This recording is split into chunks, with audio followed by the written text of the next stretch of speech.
Did anyone have second thoughts? I guess after placing their child for adoption, I guess after birth. Did anyone have second thoughts? Yeah. I wouldn't say it was a second thought, but sad. It wasn't a thought like, okay, I want my daughter back. It wasn't that. It was just your heart hurts, you know. But it wasn't a second thought. Like never, like Susha said, there was never a lifetime moment where I was like, I'm gonna drive to their house and that never happened. But it was like I wonder what she's doing. But I still think about her now and I'm happy. Like I'm like, oh, I bet you she's having a great time today. You know? And was the pain more than you expected?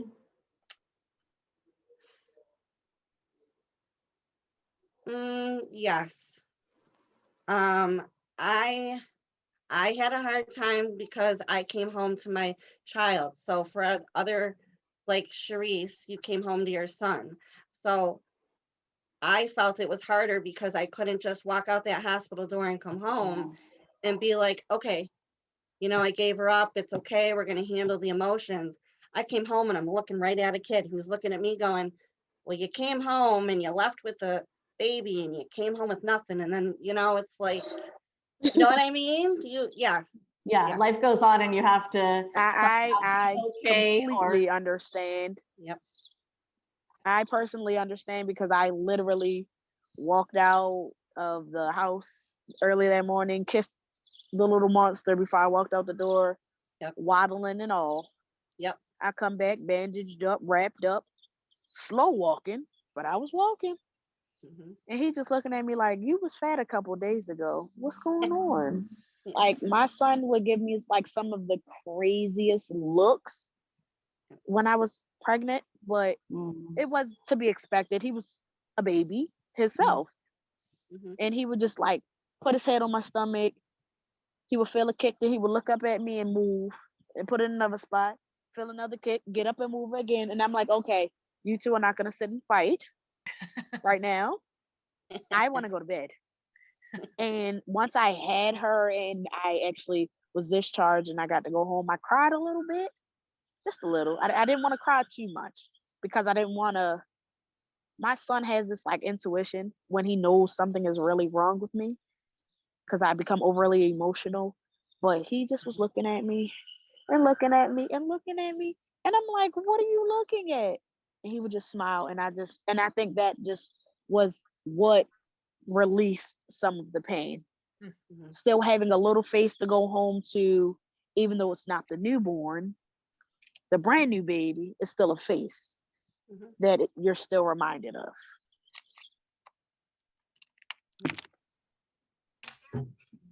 Yeah, we don't have any other kids, but we did have second thoughts after the adoption. And I think it's really important to talk about with like prospective adoptive parents.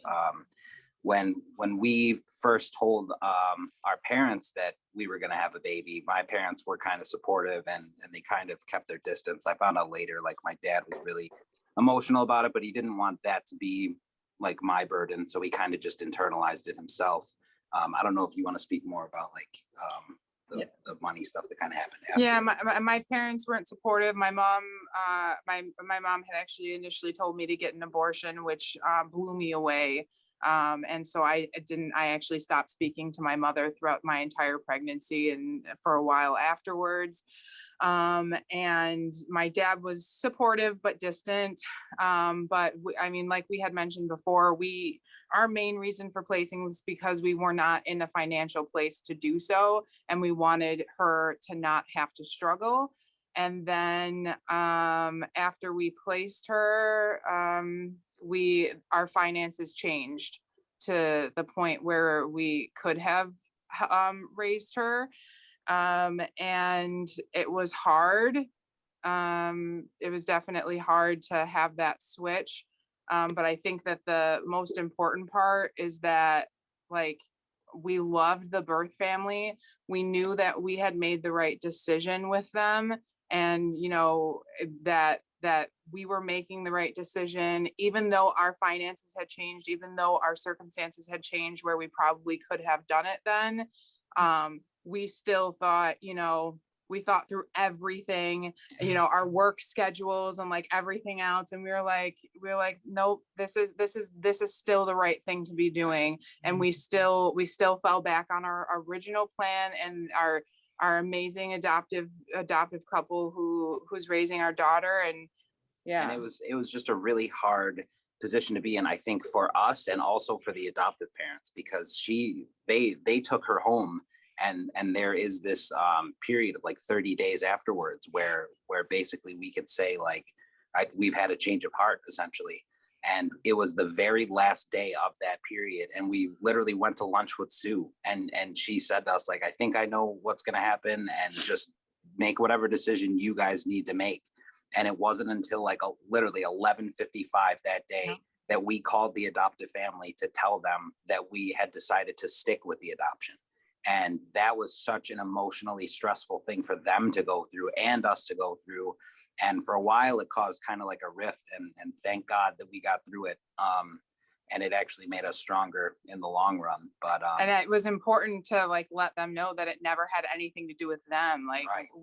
it was something that we were struggling with, but like they were amazing. We still loved them. Like we still wanted, you know, and it was never about them. And they, man, we love them so much. And I can't imagine my life having not made the decision to place her with them.